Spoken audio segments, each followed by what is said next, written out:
Comenzamos más que un nuevo ciclo, un nuevo programa de televisión con un nuevo nombre, una estructura, pero con un mismo compañero y mismos compañeros aquí en el estudio. Así que nada, bienvenidos al 2023 de alguna manera, querido Sergio Corauti.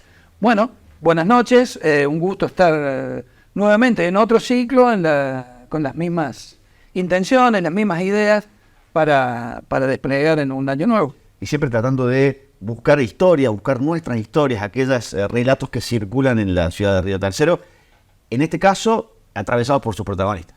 Eso es. El año pasado, en el ciclo anterior, la idea del programa era trabajar a partir de temáticas. Proponíamos temas, entonces invitábamos a gente que tenía que ver con esas temáticas. La idea ahora es trabajar sobre biografías.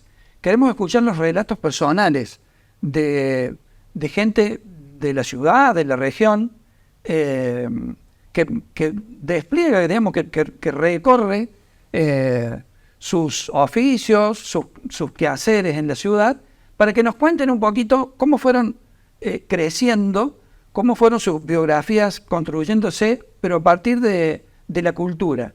De la cultura en el sentido más amplio y más profundo y también más cotidiano. Y porque también es a partir de ahí donde nos vamos a asomar, así como si fuera por endijas, a la historia también de la ciudad, a la historia de qué sucedía en otras épocas y a la historia de esos relatos que están ahí dando vuelta. Exactamente, nos parece todo un desafío ver a partir de las tramas individuales, personales, la trama de la ciudad, la trama social.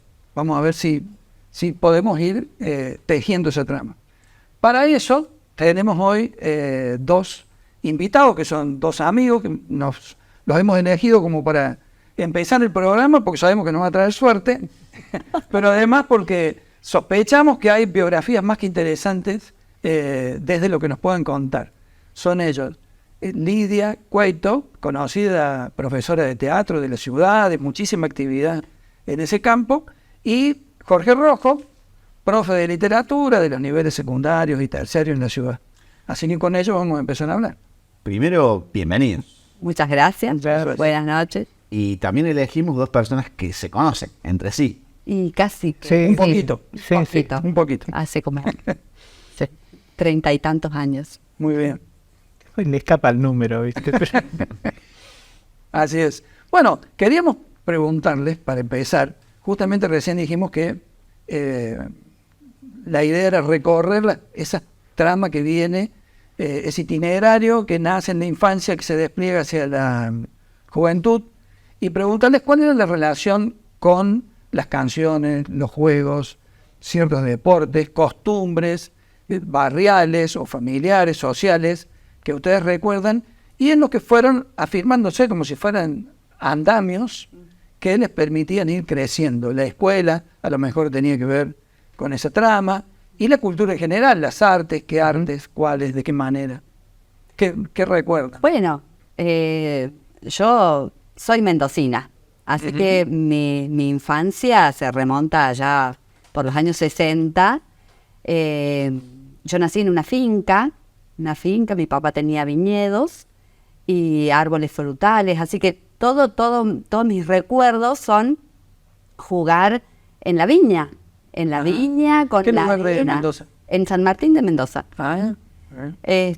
Y toda la infancia, o sea, mi mamá me cuenta que yo de chiquita me compraban juguetes, me compraban todo lo que salía de plástico en esa época, que fue el boom del plástico, las tacitas, el jueguito. Yo le pedía cosas, me lo compraba, y yo me los olvidaba todo afuera, porque yo terminaba subida arriba de los árboles, jugando a la casita, comiendo duraznos arriba, porque era la mejor manera de comer fruta, era, terminabas de comer, te ibas arriba del árbol, elegías el durazno, lo pelabas, así te lo comías. Ay. O sea, esa fue mi infancia, súper feliz. Los perros, los gatos, o sea, todo. Y el árbol es el primer escenario, entonces. Totalmente. Claro. Fue mi primer escenario. Claro. Tenía que traer un árbol acá. Está bien. Muy bien, muy bien. ¿Y Jorge? Bueno, si yo pienso en la infancia es como que hay varias etapas, ¿no? Es decir, hay una etapa inicial que yo creo que es decisiva, Bueno, yo vivía con mi papá y mis abuelos, no tuve madre desde antes de los 2 años. Y mi abuelo era carpintero, pero él era un maestro frustrado. Él había querido ser maestro. Y se desquitó conmigo. Entonces él me enseñó a leer y a escribir antes de que yo fuera a la escuela, ¿no? Yo llegué a la escuela leyendo y escribiendo. Probó la pedagogía. ¿Eh? Probó la pedagogía. Sí, totalmente.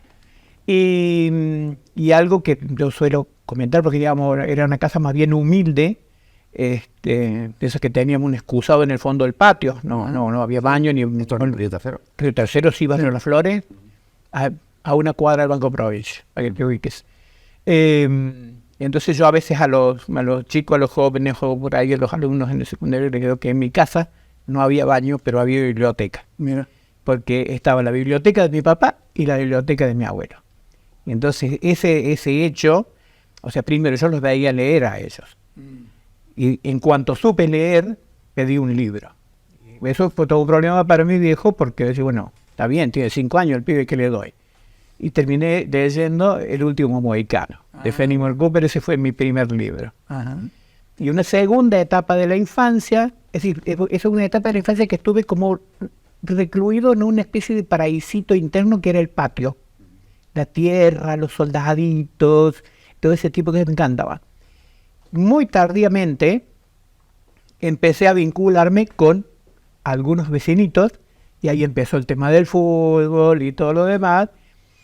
Bueno, éramos un grupito ahí de 4 que éramos inseparables y me parece que eso también configura una característica que creo que yo comparto con vos, Sergio, y con Sergio Blato, que era uno de los miembros de ese equipete, es que hemos sido tipos que hemos desarrollado, digamos, una actividad de carácter intelectual y sin embargo éramos de potrero. Sí. Es decir, teníamos las dos facetas, ¿no? No, sí, ahí hay algunas coincidencias en ambos relatos en esto de los juguetes, la tierra, el árbol, los juegos, los patios, los lugares para jugar. Y supongo que también eso va construyendo una identidad que de alguna manera empuja a una adolescencia, digamos. Bueno, ¿cómo fue esa adolescencia?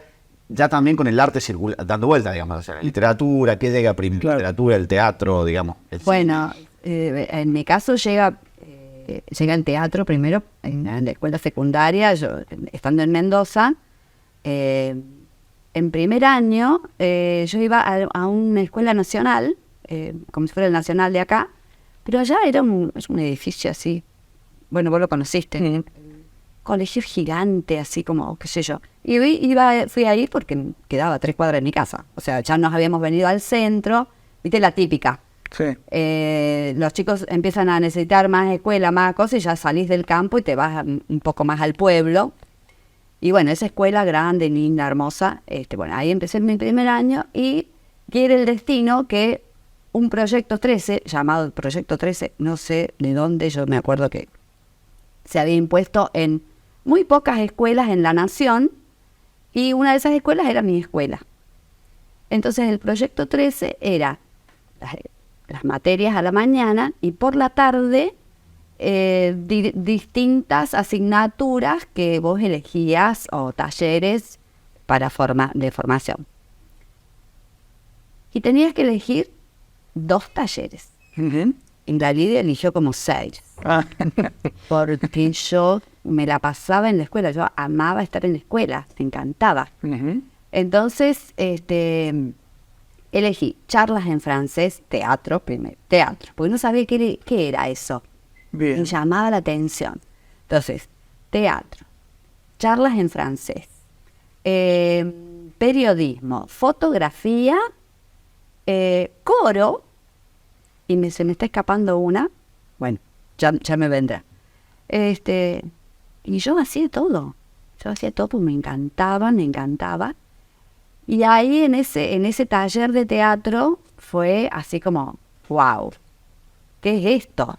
Me encantó trabajar el cuerpo. ¿Ese era el primer contacto con el teatro? ¿Vos no habías ido a ver teatro en la ciudad? No había ido a ver teatro. Veíamos cine y bueno, tenía más o menos la idea de que, bueno, el teatro y el cine no es lo mismo, qué sé yo, pero sé que había algo en mí que en ese momento se despertó y yo dije, quiero eso.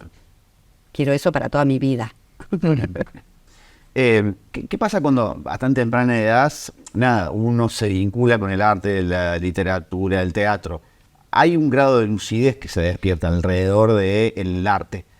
La pregunta es media abierta, digamos, en el sentido es que no debe ser lo mismo afrontar la infancia y adolescencia y la adultez con ese grado de lucidez alrededor del arte que no hacerlo, digamos. Sería una pregunta abierta. ¿Será lo mismo una cosa que otra? Bueno, me repite la pregunta. Mira, me parece que a donde apunta tu pregunta, la respuesta no tendría que ver conmigo personalmente, sino con otras personas con las que uno se vincula. Y me parece que no hay necesariamente una relación entre la presencia de las expresiones artísticas en la infancia y el desarrollo de una actividad artística ulterior. De hecho, yo tengo muchos amigos que vinieron a tener un contacto con manifestaciones a las que se dedicaron después toda la vida cuando llegaron a la universidad. No antes, nunca. Mi caso, bueno, pues es ese. Yo, no sé, recién lo mencioné a Sergio Blato. Éramos chicos, no sé, de 12, 13, 14, y a Sergio se le ocurrió que le gustaba dibujar y fue a tomar un curso de un señor que le enseñaba a dibujar. Claro. Y era la época del furor del Tony, del D'Artagnan y de todo eso. Y bueno, y él se metió con eso. Bueno, y terminó siendo artista reconocido, ¿verdad? Pero entonces había una línea. Pero había otros amigos cercanos, como te digo, que bueno, cuando tenían 14 años jamás te los habrían imaginado dentro de una actividad artística. Y bueno, tuvieron así esa epifanía cuando llegaron a la universidad. Sí, sí. Y sacando el teatro en tu caso y la literatura en tu caso, ¿cuáles son las otras disciplinas, las otras, digamos, manifestaciones artísticas que a ustedes los apasionan? A mí el canto. ¿El canto en general? El coro. De hecho, hemos participado en coros muy importantes acá en la ciudad. Pero... Y cantar, me gusta cantar. Y escuchar cantar. Y escuchar cantar, bien. Sí. Hay, qué sé yo, voces femeninas que digo, ay, no tener esa voz, esa... Seguro. Y por ejemplo, el cine. El cine también. Claro. Sí. Es otro. Son claro, primos del teatro. Claro. Exacto. Claro. Bueno, Jorge, lo mismo. Y bueno, en mi caso... Y yo, la música que también es otra de las grandes presencias de la infancia, porque mi viejo era fanático en ese tiempo de Radio Nacional, estaba clavado en Radio Nacional. En esa época estamos hablando de la época de los gobiernos militares, qué sé yo, y tenías el concierto de la mañana, el concierto de la hostia. Y entonces, y yo escuchaba eso de niño y lo disfrutaba y lo sigo disfrutando. Después es como que uno, se expande un poco a otras expresiones y bueno. Y la otra actividad que tuvo, pero hacía una presencia, pero absoluta en toda la infancia y la adolescencia, fue el cine. Claro. En una época, imagínate que yo tenía un carnecito del cine cooperativa con el que entraba gratis. Claro. Y mi condición de hijo de empleado de la fábrica militar hacía que yo a casi no entraba gratis. Entonces con mi viejo íbamos los martes, los jueves, los sábados, los domingos del matiné con los chicos del barrio y después venía, la buscaba a mi abuela y nos íbamos al familiar. Bueno, o sea, ahí cine. Y todos los relatos también se va colando otros tiempos, otra ciudad, otro esquema de cómo se vivía. Y otro modo de relación con la cultura. Absolutamente. Lo que vamos a hacer ahora es una pequeña tanda. Y ya regresamos porque vamos a seguir repasando la historia de estos dos primeros invitados de este ciclo 2023 y con ello también la historia de nuestras ciudades. Perfecto.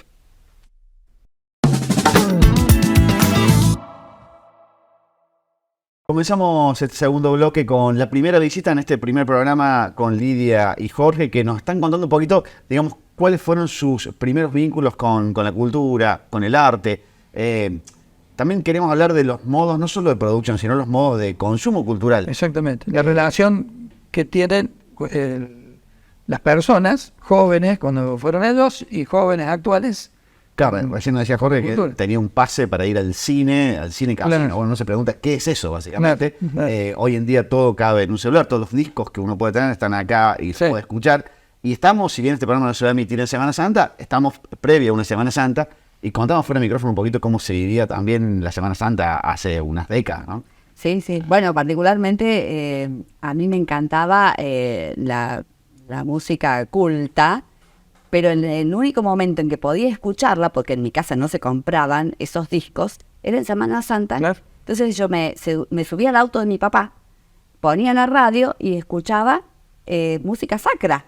Que era ¿Sí? además los 4 días. Los toda la 4, radio. exactamente. No había nadie que te hablara, era Sí, música. sí, Y era, entonces yo, claro, mis primos andaban jugando todo y yo estaba dentro del auto escuchando música sacra. Era como una mosca blanca. Sí. Niñez. Y escuchamos por ahí que había como una especie de anécdota muy especial con un episodio parecido. Porque escuchar música en un auto. Yo supongo que ustedes se conocieron de Sí. jóvenes y la cultura también los debe haber huido, ¿no? Y sí, Su sí, sí, cultura. sí. Sí, depende de lo que entendamos por jóvenes, porque bueno, Claro. Pero sí, estábamos en nuestros 19. en mi caso un poquito más. Pero voy a decir la anécdota de Vivaldi, Sí. que una vez fuimos con los padres de ella que iban a visitar a una gente al campo y bueno, después del almuerzo nosotros nos fuimos al auto a escuchar música y yo había llevado un cassette con música de Vivaldi. En el campo ahí donde andábamos, nosotros había un montón de pavos que andaban haciendo ruido, qué sé yo. Bueno, nos subimos, pusimos el cassette, nos pusimos a escuchar Vivaldi y en un momento nos dimos cuenta que no se escuchaban más los pavos. Dijo, che, ¿se habrán ido los pavos? ¿Qué pasó? Entonces por ahí me fijo y estaban todos los pavos parados al lado del auto, así mirando la ventana y escuchando Vivaldi. Con cara de pavos. Con cara de- Espectacular. Solo faltaba que aplaudís. Sí. Con las cretas. Sí, es muy interesante eso de los modos de relación con la cultura, porque uno podría decir, ahora los chicos tienen todo mucho más fácil, más rápido, más barato incluso, porque a veces ni pagan para escuchar, para ver, y eso es mejor. Por ahí habría que hacer algún asterisco, porque también antes esa dificultad para conseguirlo, de pedirlo, de que a veces era hasta, por ejemplo, escuchar rock era como medio clandestino en alguna época, era de pequeñas tribus. Entonces tenía también como un sabor, como un logro Y además especial. hay una noción alrededor de un cassette, como decía Jorge. Sí, Bueno, tenías ese cassette nada, no tenías tanta opción, tenías 4, 5, 10. Un coleccionista puede tener más cassettes, pero no Sí. había tanta opción para... Entonces, supongo que uno lo aprovechaba mucho a esos cassettes que tenía. Bueno, nosotros tuvimos la particularidad que cuando nos fuimos a vivir al pueblo, mi papá compró una casa y al lado vivían unos adolescentes que uno de ellos, el más grande, era DJ. ah, El DJ de aquella época. Y escuchábamos así, porque al chico le gustaba el rock, le gustaba, entonces todo, empezamos a descubrir un montón de música con mis hermanos, con mi hermano mayor básicamente. Entonces después nos hicimos fanáticos de Led Zeppelin, por ejemplo. Entonces nos íbamos a escuchar Led Zeppelin, yo tenía 13 años. casi nada. Para arrancar. Para arrancar con Led Zeppelin, ¿viste? Y ahí, bueno, ya conocimos que era Queen, porque no Claro. sabíamos, bueno, no sé, cantidad. La música, los rockeros ingleses eran muy buenos, Potentes. eran los mejores. Sí, sí. Entonces, Sí. Eh, Bueno, queremos inaugurar una especie de mini sección dentro del programa que tiene que ver con objetos que contengan memorias. Entonces, les pedimos a todos los invitados, también lo hemos hecho con Lidia y con Jorge, que nos traigan objetos que para ustedes son importantes y que tengan que ver con alguna memoria personal. ¿Se animan a contarnos eso? sí, A ver. sí. ¿Empezó? Bueno. Bueno, yo traje este pañuelito. Ujú. Este es el primer pañuelo con el que armé un personaje. Yo tenía 13 años y me eligieron en la escuela para ser Elena Ivanovna Popova en la obra El oso de Chekhov. Ajá. Y el personaje lo armé yo, entonces yo me busqué, no sé dónde estará el vestido, nada de eso sé dónde está. Y yo me acuerdo de haberle dicho a mi mamá que quería un pañuelito negro para ponerme así porque era una viuda. Entonces, hasta que tenía un pañuelito también negro que era para limpiarme las lágrimas, que el director de la obra me dijo, tampoco era tanto.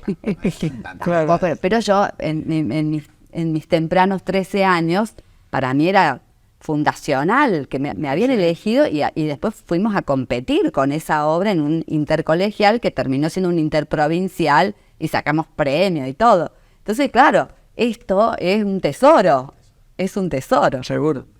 ¿Cuál viniste a Río Tercero? Esto fue en Mendoza. Esto fue en Mendoza y a Río Tercero vinimos en el 81. No, en el 80. La montaña sigue siendo una presencia en tu memoria. Siempre, digo yo así en familia, medio en broma, qué sé yo, claro, es que yo soy una montañesa, Claro. ¿viste? Porque tampoco es cualquier montaña esa. Claro. Bellísima. No, pero igual nosotros como estamos en el valle y bueno, para ir a la montaña teníamos que hacer unos cuantos kilómetros, pero igual vos te despertás y ves una montaña, Sí. ¿viste? Entonces acá vos, mira la sierra, y dices, sí, Sí. la sierra, Sí. pero la montaña es la montaña. Seguro. Claro, imagínate que nosotros acá en el invierno, cuando nieva y salimos y está el cielo limpio y vemos la sierra, todo nevado, ¡oh! Claro, ahí está siempre. Este otro tiene el taller con cagua nevado ahí. Sí, sí. Qué presencia. Impresionante. Imponente. Claro. Así es. Jorge, ¿qué ha traído? Bueno, yo traje dos objetos, no uno. A ver. Muy bien, presenta. Este, no sé si lo pongo para la camarita. Esta cabeza de perrito Ajá. tallada en hueso es el mango del bastón de mi bisabuelo, Oh. ¿no? Que es una presencia importantísima que yo creo que en todo caso determina cierto aspecto de la familia, que es una familia que no renuncia a sus raíces. Bien. O sea, no es común que la gente tenga conocimiento de sus antepasados más allá de los abuelos. Ujú, es verdad. Y en nuestro caso, no. Hay, por eso tuve vínculo con sobrinos de mi abuelo que vivían en Rosario y yo me sorprendí de esa fidelidad a la sangre familiar y todo lo demás. De hecho, recibí de uno de esos parientes una fotocopia de un cuaderno en el que mi bisabuelo escribía poemas. Ah, Entonces ahora estoy haciendo la digitalización de todos los sonetos que escribía mi abuelo. qué bueno. Y el otro objeto que traje es esto, Este abuelo era de ¿qué ciudad? de Madrid. Y tenía una empresa de pompa fúnebre en las Perdices, Ah, mira. con los caballitos, con Mira. cositas y todo demás. Y esto es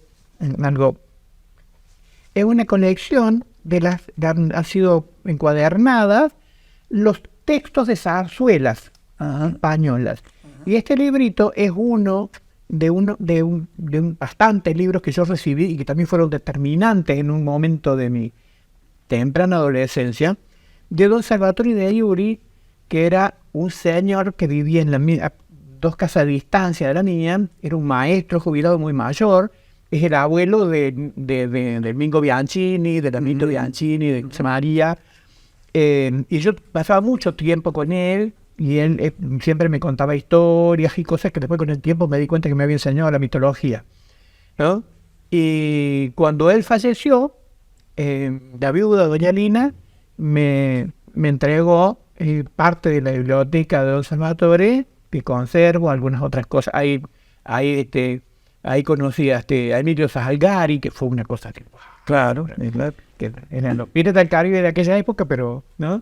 Claro. Y este libro es entrañable porque está encuadernado a fines del siglo XIX, está en 1886, una cosa así, y de acá nosotros hemos sacado mucho material, y tanto ella como yo, Sí. que hemos adaptado para llevar al teatro. Ajá, muy bien. O sea que Intertextos. absolutamente, Muy bien. Supongo que es parte de las reliquias personales. absolutamente, es la religión personal. Pero qué interesante cómo la cultura, todas sus distintas formas, entrama con las vidas personales. Está muy, muy interesante. Seguro. Jorge y Lidia, muchas gracias por esta visita y además muchas gracias por habernos acompañado en este primer programa. Sí. Muchísimas gracias. Gracias a ustedes Bueno, por por favor, por un placer. recibirnos. Fue un placer. Sí.